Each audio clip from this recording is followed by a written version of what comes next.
Hello everyone, my name is Srushti Jayant Deshmukh and I have secured rank 5 in UPSC CSE 2018. Here I am to share with you my journey, my experience of civil service preparation and what has helped me to achieve what I have done today. So a little bit about myself. I like to tell you that the motivation that I got to prepare for this exam came through the preparation itself. When I started, I did not really know what I was going into. But when I started reading much and more, I found out that there are many people in this world, in our country, who are unfortunate, more unfortunate than we ever can be. I felt, how can I use my learning capacity, my ability to learn, to reach a position where I can help them and better their lives in some manner or the other. तो यही motivation रहा throughout my preparation and it pushed me through the entire process.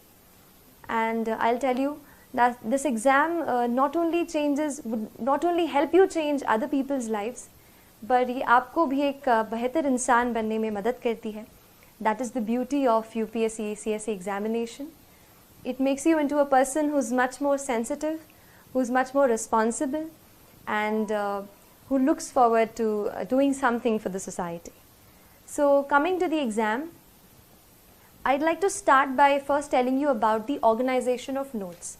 Now I feel that the syllabus which we have got, the UPSC syllabus, is our guiding light. It will tell you at every step कि आपको क्या important है और क्या नहीं है. इसलिए एक UPSC syllabus की कॉपी मैंने अपने स्टडी टेबल पर हमेशा रखी. उसके साथ ऑर्गेनाइजेशन ऑफ नोट्स एक दूसरा पॉइंट है जिस पे आपको सबसे ज़्यादा काम करने की ज़रूरत है, क्योंकि मैंने भी यही किया. अपने नोट्स को मैंने अपने सिलेबस को अलग अलग टॉपिक्स में हम डिवाइड जैसे कर लेते हैं वैसे डिवाइड किया और हर टॉपिक को मैंने एक अलग फोल्डर बनाया.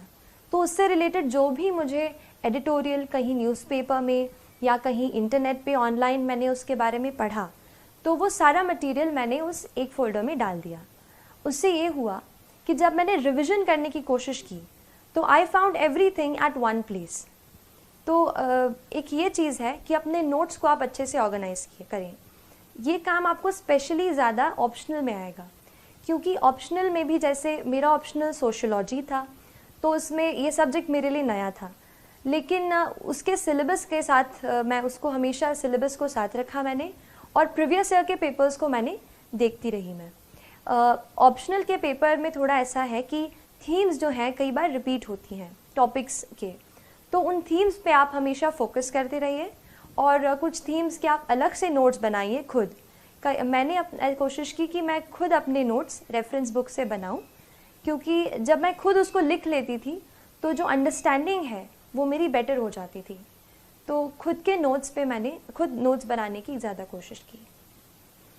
नेक्स्ट चीज़ जो मैं आपसे शेयर करना चाहूँगी और मुझे लगता है कि ये चीज़ बहुत इम्पॉर्टेंट है यूपीएससी के लिए, वो है आंसर राइटिंग. जनरल स्टडीज़ और ऑप्शनल के जो टोटल हमारे रिटन के मार्क्स हैं वही मार्क्स हैं जो हमें कहते हैं ना आखिर आपको रैंक अच्छी दिलाएंगे. तो आप जैसे मैंने ये किया कि आंसर राइटिंग पे शुरू में बहुत डर लगता था कि आंसर अच्छे से नहीं लिख पा रही हूँ, और क्योंकि इंजीनियरिंग बैकग्राउंड से हूँ तो बस पॉइंट्स में छोटा छोटा लिखने की आदत है. लेकिन जैसे सोशियोलॉजी ऑप्शनल है, आपको डिटेल में सब बताना पड़ता है, और जनरल स्टडीज़ हैं, कुछ डेफिनेशंस रहती हैं, तो मुझे भी शुरू में काफ़ी डर लगता था आंसर्स लिखने से. लेकिन इस डर पे थोड़ा सा मैंने काबू करने की कोशिश की और हर रोज़ एटलीस्ट 1 से 2 आंसर मैंने रोज़ लिखने की कोशिश की. भले ही मैं आंसर अच्छा नहीं लिख पाती थी, शुरू में बहुत दिक्कतें आई, लेकिन बार बार जब आप आंसर्स लिखते हैं और क्वेश्चंस अच्छे स्टैंडर्ड के क्वेश्चंस लेते हैं, जैसे यूपीएससी के ही आप प्रीवियस ईयर के क्वेश्चंस ले लीजिए, उन क्वेश्चंस से मुझे ये समझ में आया कि असली एग्ज़ाम का स्टैंडर्ड क्या है. तो ये चीज़ मैंने की, 1-2 आंसर 1-2 मैं रोज़ लिखती थी. और उसके बाद फिर मैंने कुछ टेस्ट सीरीज़ ज्वाइन की जिसमें मैं हर संडे को कोई एक टॉपिक रहता था जिसको मैं पूरे वीक में पढ़ती थी और वही टॉपिक्स के मैं आंसर्स लिखती थी.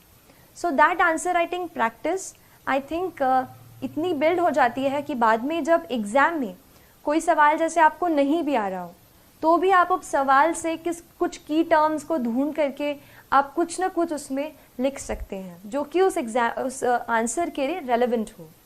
तो ये क्योंकि कॉम्पिटिटिव एग्ज़ाम है, आपको 1 या आधा मार्क एक्स्ट्रा स्टील करना है, तो इसके लिए आप कोशिश करें कि अपनी रीडिंग वाइड रखें और आंसर राइटिंग की बहुत सारी प्रैक्टिस करें। आंसर राइटिंग की अगर बात कर रही हूँ तो ये बता देती हूँ कि थोड़ा सा मैंने कोशिश की कि कुछ ऐसे सॉल्ट जैसा अपने आंसर में ऐसा स्प्रिंकल करूँ कि आंसर की क्वालिटी अच्छी हो जाए और एग्जामिनर थोड़ा एक्स्ट्रा मार्क्स दे दे।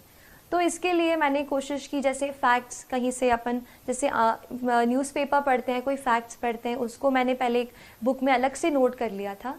वो फैक्ट्स फिर मैंने एग्ज़ाम के बहुत जल्दी पहले ही एग्ज़ाम के जस्ट पास में ही मैंने वो लर्न कर लिए वो फैक्ट्स। फिर जैसे कुछ क्वेश्चंस ऐसे हैं जहाँ पर हम कुछ डेफिनेशंस लिख सकते हैं, तो जब आप आंसर को शुरू करते हैं तो आप उस डेफिनेशन से स्टार्ट कर सकते हैं।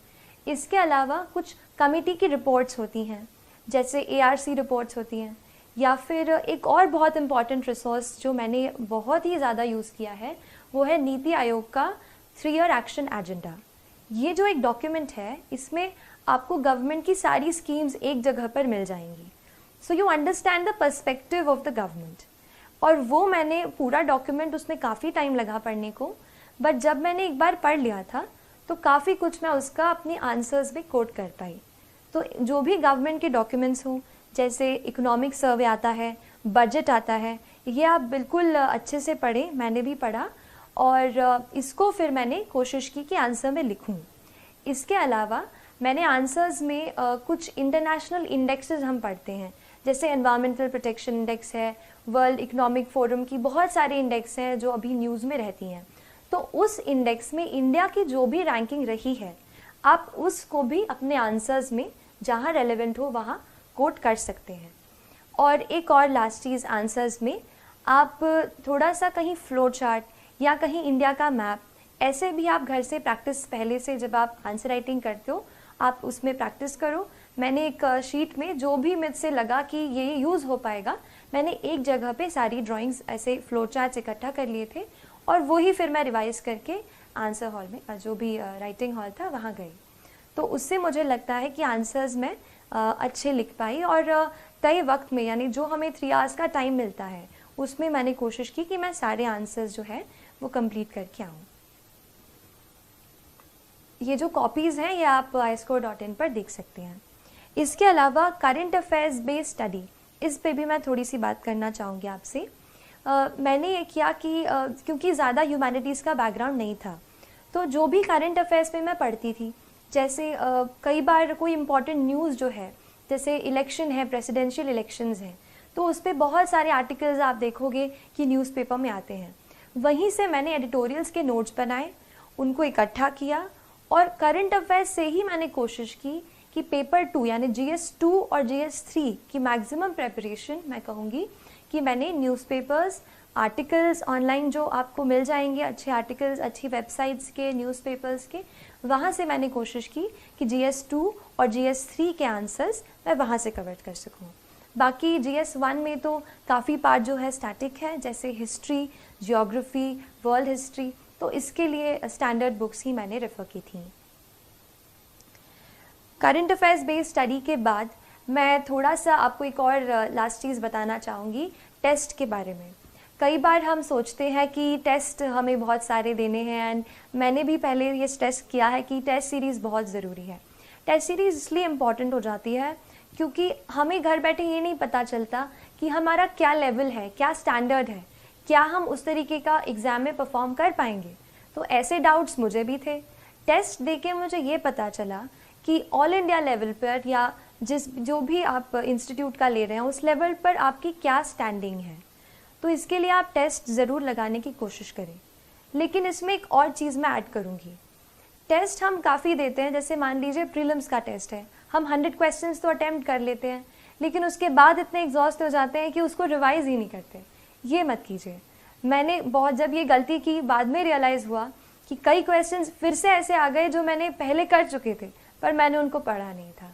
तो आप ये करो, और मैंने ये किया था कि पहले मैंने जैसे एग्ज़ाम दे दी, 2 घंटे में हमने पहले क्वेश्चन सारे सॉल्व कर लिए, उसके बाद आप घर जाके अपने जहाँ आप पढ़ते हैं सारे क्वेश्चन को एक एक करके फिर से पढ़िए, जो भी उनका सोर्स है वहाँ से पढ़िए, उसको रिवाइज कीजिए, या फिर मैंने उसको अलग एक कॉपी में नोट कर लिया था, जो भी इम्पॉर्टेंट पॉइंट्स मुझे टेस्ट से मिलते थे, फिर उसको मैंने अलग से रिवाइज किया। तो ऐसे टेस्ट बहुत इम्पॉर्टेंट हैं, क्योंकि एक कंडेंस्ड फॉर्मेट में आपको एक जगह पे सारी चीज़ें मिल जाएंगी। तो टेस्ट को आप एनालाइज ज़रूर करें। एक और चीज़, हमारा जो नेचर ऑफ मिस्टेक है उसको समझने की आप ज़रूर कोशिश कीजिए। कई बार हमारी मिस्टेक इस वजह से होती है कि हम सिली मिस्टेक, मतलब ए मार्क करना होता है बी कर देते हैं। कई बार ऐसा होता है कि नॉलेज गैप होता है, मतलब हमने वो चीज़ पढ़ी ही नहीं है, भले ही वो चीज़ हमारे सिलेबस में है। और कई बार ऐसा होता है कि हम बहुत ज़्यादा रिस्क ले लेते हैं कि जैसे 3 ऑप्शन में से एक हमें सही लग रहा है एंड फिर भी हमने उसे अटेम्प्ट कर दिया। तो आप अपने नेचर ऑफ मिस्टेक को एनालाइज करो। मैंने कोशिश की ये पता करने की कि मैं गलती कहाँ कर रही हूँ। मेरा पहले शुरू में नॉलेज गैप आ रहा था, इवन प्रीलिम्स के काफ़ी पास तक ऐसा हो रहा था। तो आप अपने नॉलेज गैप पे थोड़ा सा देखो, कौन सा, जैसे मैंने देखा कौन सा सब्जेक्ट है जिसमें मैं इतना ज़्यादा अच्छा नहीं परफॉर्म कर रही हूँ, तो उसी सब्जेक्ट के फिर से मैंने अपने नोट्स खोले, फिर से उन्हें पढ़ाई की, फिर से उनसे पढ़ा। तो ऐसे करके वो नॉलेज गैप जो है वो ब्रिज हो गया। आप ऐसे ही अपने नेचर ऑफ मिस्टेक पे वर्क करेंगे, तो I think that worked for me and it will help you as well. So these are some of the things जो मुझे लगा कि थोड़ा मैं आपसे शेयर करूं और आपके प्रेपरेशन जो यूपीएससी प्रेपरेशन है उसमें हेल्प करेगी। I hope I have given you at least 2 or 3 points which can add up some value to your preparation. So all the very best. Thank you.